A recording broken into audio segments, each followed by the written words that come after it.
Pemirsa, prahara Agustus ini membuka luka, suara rakyat menggema minta transparansi nyata. Reformasi Polri jadi janji di meja, namun sayang militer seakan kembali terbaca. Supremasi sipil terus diuji di persimpangan sejarah bangsa ini berdiri. Nah, pertanyaannya pemirsa, apakah reformasi benar membawa kemandirian institusi atau justru mundur kembali di bawah TNI? Kita bahas lebih dalam bersama narasumber istimewa kita, ada Ketua Indonesia Police Watch Sugeng Teguh Santoso, serta pengamat politik dan militer Universitas Nasional Slamet Ginting. Selamat malam Bapak-Bapak sekalian, apa kabar? Alhamdulillah, kabar baik.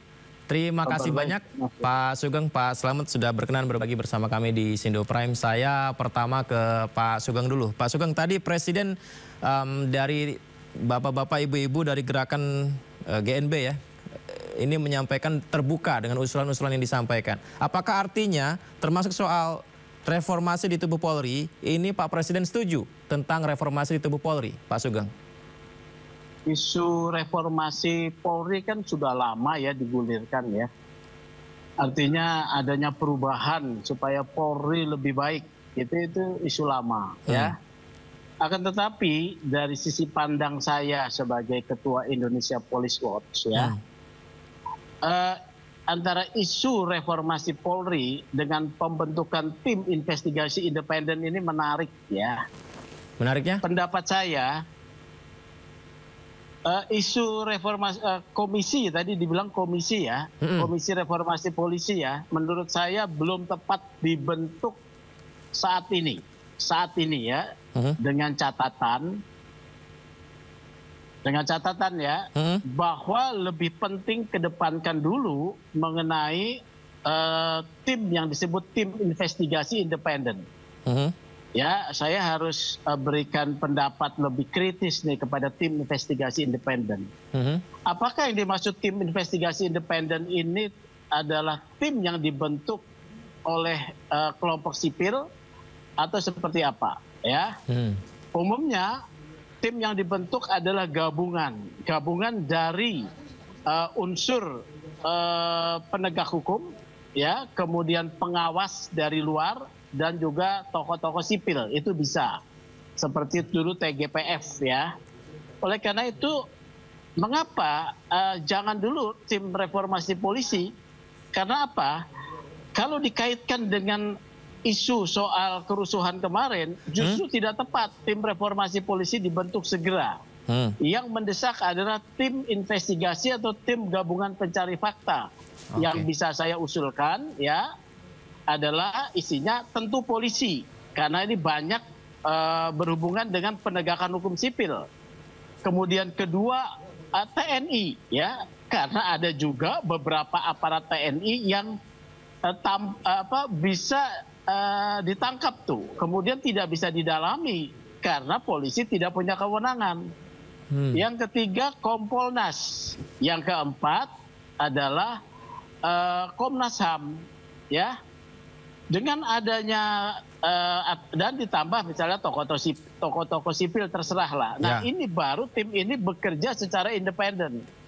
Karena apa? Karena di dalam kerusuhan kemarin spektrum pihak-pihak yang terlibat itu begitu banyak ya. Bukan hanya kepolisian, maksudnya begitu Pak Sugeng? Kenapa? Berarti maksudnya Anda bukan hanya kepolisian yang harus direformasi dengan pasca unjuk rasa yang kemarin? Ya. Iya dong, orang kemarin itu by design kok ya. Bahkan saya mau bilang, coba lihat momentum waktu ya. Antara tanggal 25 sampai tanggal 28 tidak ada eskalasi kerusuhan mengarah kepada chaos. Tapi tanggal 28 sampai tanggal 30 malam, wah itu bakar-bakaran di mana-mana.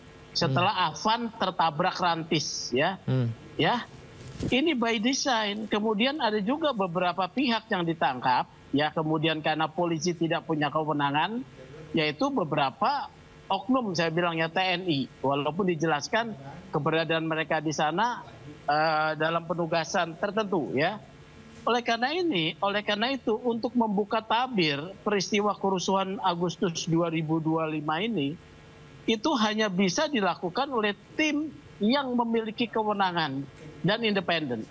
dan akuntabel. Akuntabelnya adalah check and balances, di mana ada Kompolnas, ada Komnas HAM, dan tokoh masyarakat, agar polisi bisa bekerja, bisa diawasi. Kalau ada POM TNI pun bisa meminta keterangan dari orang-orang yang diduga dari TNI yang ada di lokasi. Kalau hanya polisi saja, Kompolnas, kemudian pihak yang lain tidak punya kewenangan tuh menanya ya kepada TNI. Baik. Nah, hasil kerja tim inilah yang akan dievaluasi bersama ya.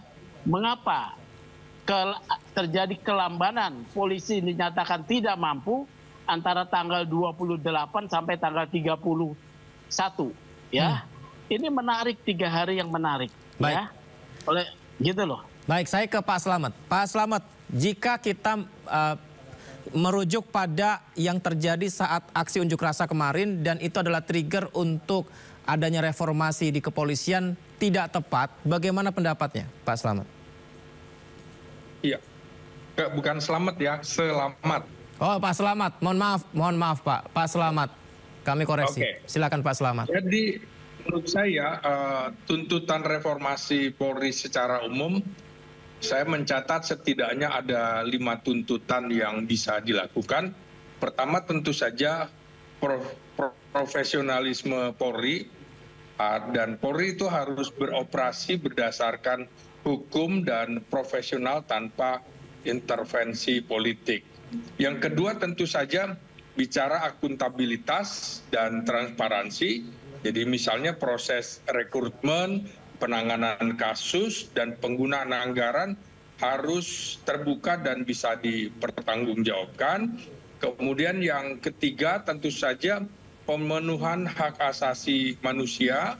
Dan Polri di sini harus menghormati dan melindungi hak asasi manusia, tidak melakukan tindakan represif atau sewenang-wenang, terutama ketika menghadapi aksi unjuk rasa dan sejenisnya. Yang keempat tentu saja harus ada penguatan pengawasan internal dan eksternal di kepolisian. Mengapa? Ya agar tidak terjadi penyalahgunaan kekuasaan dan juga korupsi.